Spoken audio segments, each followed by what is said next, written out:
Fala galera, então voltamos para o nosso segundo bloco, como eu havia dito a vocês. Agora a gente vai trabalhar em cima da nomenclatura que utilizam nestas provas quando trabalham coesão referencial propriamente dita, tá? Então, se liga só. A gente vai trabalhar o que a gente chama de elementos endofóricos e também o que a gente chama de elementos exofóricos. E aí eu quero mostrar um negocinho para vocês, rapidinho, Quando a gente tem um texto, a gente tem vários elementos dentro desse texto, como vocês já puderam perceber, que se relacionam o tempo todo. Então, ora um camarada aponta para frente, ora um camarada aponta para trás, e às vezes um elemento que está ali dentro do texto pode até apontar para outro fora do texto. Quando a gente tem esses elementos que apontam para outros dentro do próprio texto, a gente diz que tem uma relação endofórica, ou seja, são elementos endofóricos. Então, está dentro do texto, fez referência a elemento dentro do texto, eu chamo de elemento endofórico. Agora, quando faz uma referência a um elemento fora do texto, eu digo que a referência é exofórica, porque endo significa dentro e exo significa fora. É só pensar nas aulinhas de biologia que você teve na época da escola. Lembra do endoesqueleto e do exoesqueleto? Endoesqueleto é o esqueleto dentro do corpo, exoesqueleto é o esqueleto fora do corpo. Só que aqui a gente está trabalhando texto, então endofórico vai ser o elemento dentro do texto e exofórico vai ser o elemento fora do texto. Então vamos lá, vamos voltar aqui para o nosso material. Então, que fique bem claro. Endo significa dentro do texto. Então, o elemento endofórico é a ligação de um elemento a outro dentro do texto. E eu vou dividir em duas etapas. Por quê? Pensa comigo.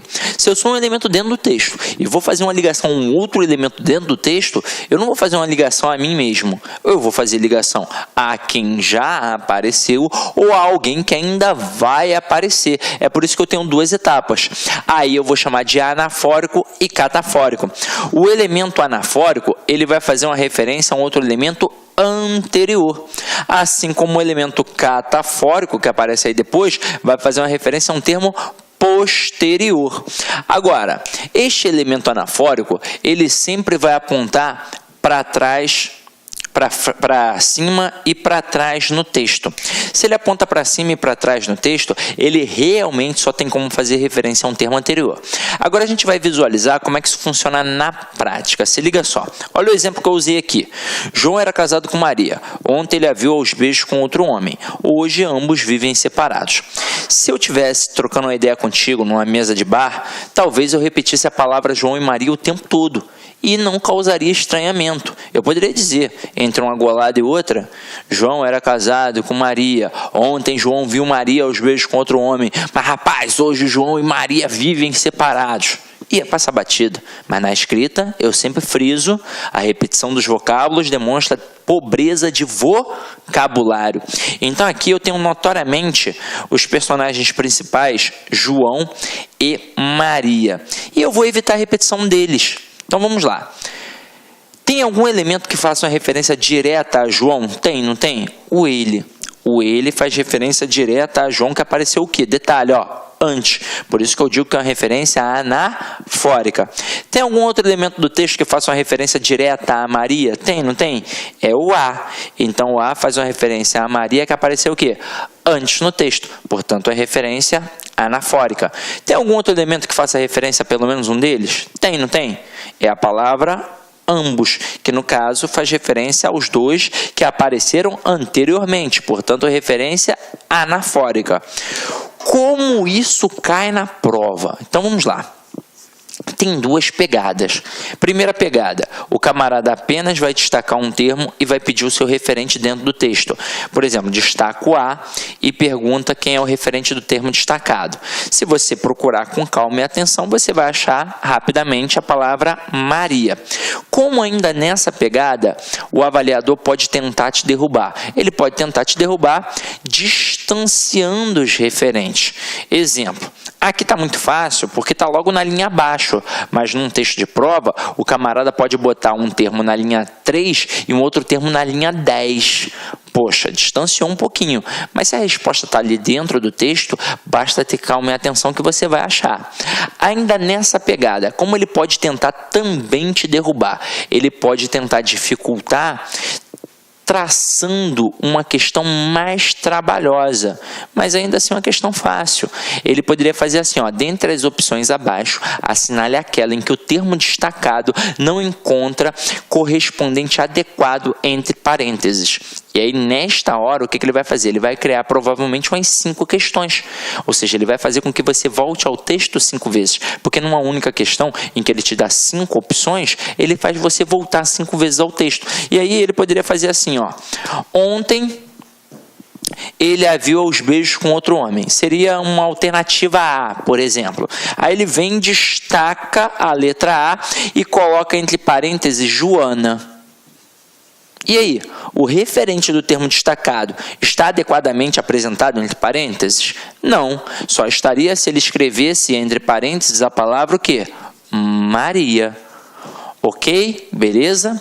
Então, fugindo dessa pegada, a gente vai agora para uma segunda pegada que só quem fez cursinho, seja presencial ou online, é capaz de acertar. Porque provavelmente você não aprendeu isso na época da escola. É o camarada utilizar a nomenclatura. Ele vai destacar o A, por exemplo, e vai perguntar qual é o tipo de coesão trabalhada ali. Se é uma coesão anafórica, catafórica, isofórica, sequencial e por aí vai.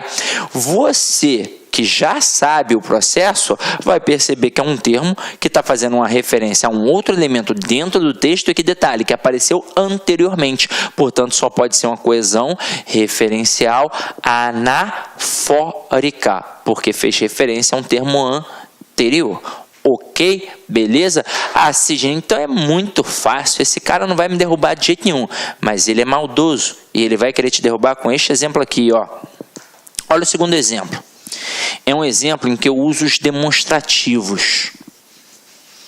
Ó, Neymar e Negueba são jogadores de futebol. Este é craque, aquele é pereba. Aí eu te pergunto, quem é o craque? Provavelmente um montão de gente aí em casa respondeu Neymar. Porque o cara pensa, pô, Neymar joga no Barcelona, joga na seleção, pô, camisa 10, pô, é o capitão, ele é o craque, né, Sidney? Mas pra mim não. Eu sou Mengão, então craque para mim é o Negueba, o Neymar é um firuleiro. Agora, sem brincadeiras, é óbvio que essa concepção de dizer que um cara é bom de bola ou ruim de bola, que é feio, que é bonito, é algo muito subjetivo. Muito subjetivo. Eu realmente posso achar o Neymar ruim de bola, assim como eu posso achar o Negueba bom de bola. Essa é a verdade. Agora aqui eu fiz uma brincadeira com vocês, utilizando os demonstrativos. E isso tem que ficar bem claro, mas bem claro mesmo. Vamos lá. Antes da gente partir para o exemplo, eu vou mostrar um negócio bem bacana para vocês. Quando a gente pensa em demonstrativo, a gente tem de saber que a gente vai falar do este, do esse e do aquele. É assim que funciona. Agora a gente tem de entender que num primeiro momento eles servem para mencionar as pessoas do discurso, quem fala, com quem se fala e de quem se fala. E basicamente é a questão do posicionamento que vão cobrar de nós na prova. Então, eu tenho, num ato de fala, num ato de comunicação, sempre duas coisas. O emissor, que é a pessoa que fala, e o receptor, ou interlocutor, que é a pessoa que vai ouvir, decodificar, interpretar aquela mensagem. Aí, imagina o seguinte, eu vou falar sobre esta canetinha aqui, e vou falar com você que está em casa. Eu sou o emissor, e você que está em casa é o receptor, o interlocutor. E eu vou usar os demonstrativos, para a gente poder trabalhar a questão do posicionamento. O este fica sempre próximo do interlocutor, perdão, sempre próximo do emissor. O esse, sempre próximo do interlocutor. E o aquele, distante de ambos. Então eu viro para você e digo assim, ó, aluno, aluna, esta caneta é preta. Por que eu disse esta? Porque está comigo, está nas minhas mãos. Então está próximo do emissor. Eu uso o pronome este. Então, como é feminino singular, eu digo esta. Agora, segura para mim, por favor. Pá, segurou aí. Aí eu digo assim, ó, essa caneta que agora está nas suas mãos, aluno, ela é preta. Então, comigo esta, com vocês essa. Agora eu pego e jogo longe, ó. Aquela caneta é preta. Tranquilo? Com o emissor esta, com o interlocutor essa e distante de nós aquela. Agora, Quando a gente pega estes elementos para fazer uma coesão referencial anafórica, ou seja, referência a termos anteriores, você tem de entender o seguinte: quando eu faço referência a termos anteriores, olha só, eu falei no plural, eu jamais vou fazer referência a 3 termos anteriores usando os demonstrativos. Eu vou fazer referência no máximo a 2 termos anteriores. E o que vai acontecer ali? O elemento intermediário não vai existir. Se eu não faço referência a 3 termos anteriores, não vai ter o elemento ali do meio. Só vão ter 2. E se só vão ter 2, só vai ter o mais próximo e o mais distante. O mais próximo vai ser o este. E o mais distante vai ser o aquele. É assim que vai funcionar. Então acompanha aqui comigo no exemplo que eu acabei de apresentar aqui para vocês. Vamos lá, ó. Neymar e Negueba são os personagens principais. Então vamos lá, eles são jogadores de futebol, este é craque, aquele é pereba. O este, ele faz referência ao elemento mais próximo, e o aquele faz referência ao termo mais distante. Como é que eu vou saber quem é o mais próximo e o mais distante, Sidney? Muito simples. O primeiro elemento que aparece no texto, ele obviamente vai ser o elemento mais distante dos pronomes. E o segundo elemento que aparecer vai ser o elemento mais próximo. Como o este faz referência ao mais próximo, o este está fazendo referência ao Negueba. Então, neste texto aqui, o craque de futebol é o Negueba. Agora, o aquele faz referência ao mais distante. E o mais distante aqui, no caso, é o Neymar. É assim que funciona. E detalhe, tem que tomar todo cuidado com isso, porque eu já vi isso errado até em gramáticas para concursos públicos. Gente dizendo que pode usar o este, o esse, o aquele, como se eu colocasse o este para o mais próximo, o esse para o intermediário e aquele para o mais distante. Isso não existe. Isto é fato culto da língua, gente. É padrão culto. E para padrão culto, se eu faço referência a termos anteriores, eu só faço referência a 2 termos anteriores. Nunca vou usar o esse.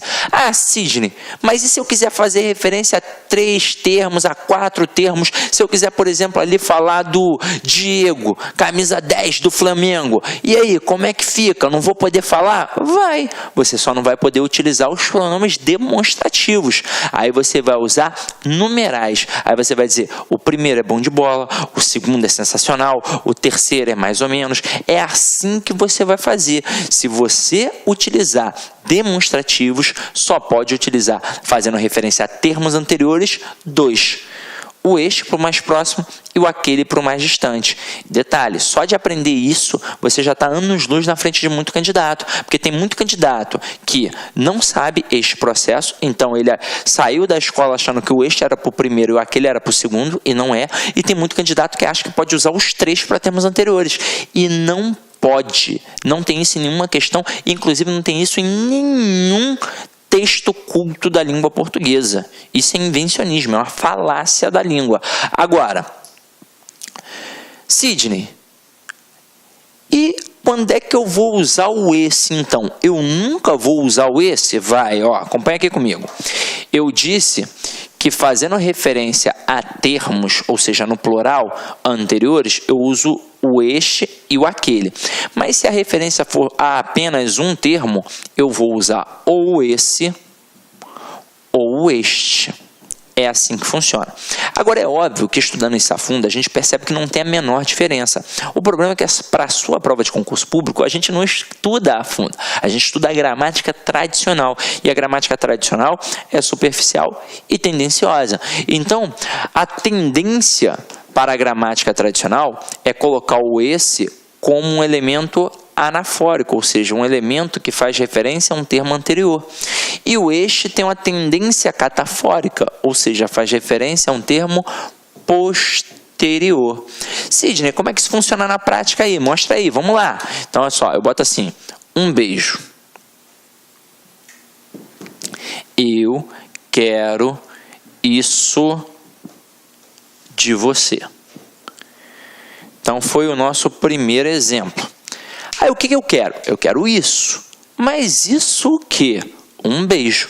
Então, o pronome isso apontou para o elemento anterior, beijo, uma coesão anafórica. Mas eu também poderia fazer assim, ó.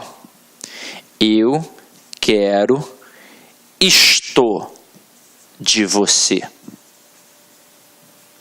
Olá, meus amigos, minhas amigas, sou o professor Luiz Antônio de Carvalho e com muito prazer, muita satisfação, estou aqui para fazer um convite muito especial para você que está se preparando, que está estudando para o concurso da Polícia Militar do Estado de Minas Gerais 2018, claro, para o cargo de soldado combatente. Nós aqui da Lá Concursos, nós preparamos um curso super atualizado, super competitivo, ponto a ponto do edital, por apenas 10 parcelas de R$ 35,00. É isso mesmo, 10 parcelas de R$ 35,00, você vai ter esse super curso aqui na Lá Concurso. Esse vídeo que você assistiu é apenas um trecho, um pedacinho da aula, né, uma das aulas que nós temos para a galera. É uma aula demonstrativa para você conhecer a qualidade e a potência que são os nossos professores. Bacana, pessoal? Então espero vocês aqui na Lá Concursos. Um forte abraço, fique com Deus. Tchau, tchau. Clique lá